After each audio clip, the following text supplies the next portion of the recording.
L'ancien président sud-africain Jacob Zuma prend ses distances avec le parti historique, le Congrès national africain ANC. Jacob Zuma a annoncé le 16 décembre 2023 qu'il ne votera pas pour l'ANC lors des élections générales de 2024. Plusieurs sondages réalisés récemment ont montré que la cote de popularité de l'ANC est en chute libre. L'Institut pour la justice et la réconciliation a révélé récemment que le soutien des électeurs sud-africains au parti de Nelson Mandela a chuté à 37% à la veille des prochaines élections générales.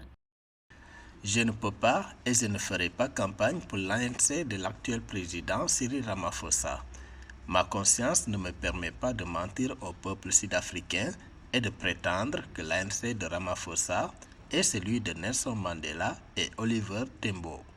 Aux prochaines élections en Afrique du Sud qui devraient se tenir entre mai et août 2024, l'ANC pourrait, de l'avis de certains experts, perdre pour la première fois de l'histoire la majorité parlementaire et donc la présidence du pays.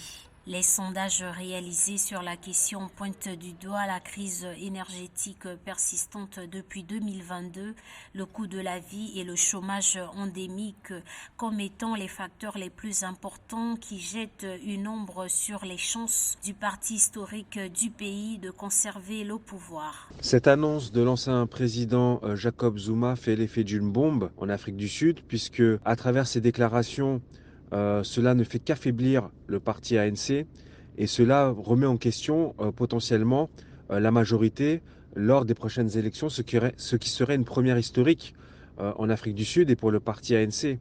Cela nous renvoie également à une notion de l'histoire, avec peut-être aussi la possibilité de voir également l'émergence d'autres partis politiques et que l'ANC n'est plus du tout l'émanation et le symbole de ce que pouvait représenter Nelson Mandela.